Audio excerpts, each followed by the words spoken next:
રહ્યા છો ઝી 24 કલાક અને હું છું આપની સાથે ધરા શક્તિસિંહ ગોહિલની પત્રકાર પરિષદ સીધા જઈએ. પૂરી ચકાસણી આડઅસરોની થાય એના માટેનો સમય નહીં હોવાના કારણે વેક્સિનની શરૂઆત કરી છે, પણ દરેક દેશ આની આડઅસરો ઉપર કાળજી રાખે અને શું આડઅસરો થશે એનો રિપોર્ટ રાખે. આપણે જો એ દિવસોને યાદ કરીએ તો એ દિવસો દરમિયાન એક મુહિમ ચાલી, વગર વેક્સિનનું સર્ટિફિકેટ કોઈ નીકળી ના શકે એવી પરિસ્થિતિ પણ પેદા થઈ. એ વખતના સમય પછી WHO કહ્યા પછી દુનિયાભરના દેશોએ જે વેક્સિન આપતા હતા પોતે એ કોને વેક્સિન આપ્યું, એના હેલ્થ પેરામીટર્સ શું હતા, વેક્સિન અપાયા પછી એના હેલ્થ પેરામીટર્સમાં શું ફેરફાર થયા, અને કોઈનું પણ મૃત્યુ થાય તો એનું સર્વેલન્સ અને ડેટા કલેક્ટ કરવાનું દુનિયાભરના દેશોએ શરૂ કર્યું.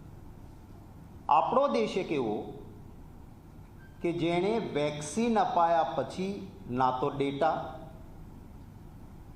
ના હેલ્થ પેરામીટર્સનું મોનિટરિંગ, ના મૃત્યુ પામે એણે વેક્સિન લીધું હતું કે કેમ એની ચકાસણી, અને લીધું હતું તો કયું લીધું હતું એનો કોઈ ડેટા નહીં રાખ્યો. વર્લ્ડ હેલ્થ ઓર્ગેનાઇઝેશને 2023માં એક ઇમરજન્સી ગાઈડલાઇન્સ બહાર પાડી અને વર્લ્ડ હેલ્થ ઓર્ગેનાઇઝેશને કહ્યું કે જે રીતે વેક્સિનની આડઅસરોમાં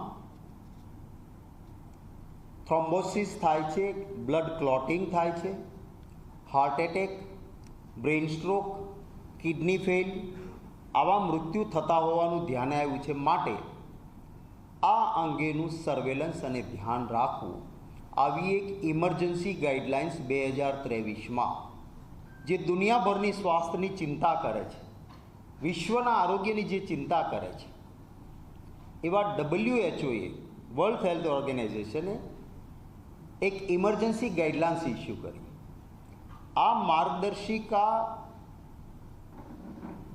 વર્લ્ડ હેલ્થ ઓર્ગેનાઇઝેશને રિલીઝ કર્યા પછી પણ આપણા દેશમાં ના ડેટા કલેક્ટ કરવાનું શરૂ થયું, ના કોઈ ચીવટ રાખવાનું શરૂ થયું, ના કોઈ પણ પ્રકારની આ અંગેની ચિંતા સરકારે કરી.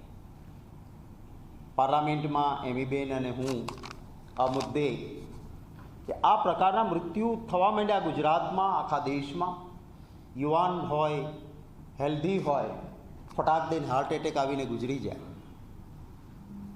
હરતો ફરતો માણસ બ્રેઇન સ્ટ્રોક આવે ને જતો રહે, ડાયાલિસિસ કરાવવું મળે ને કિડનીઓ ફેલ થવા માંડી.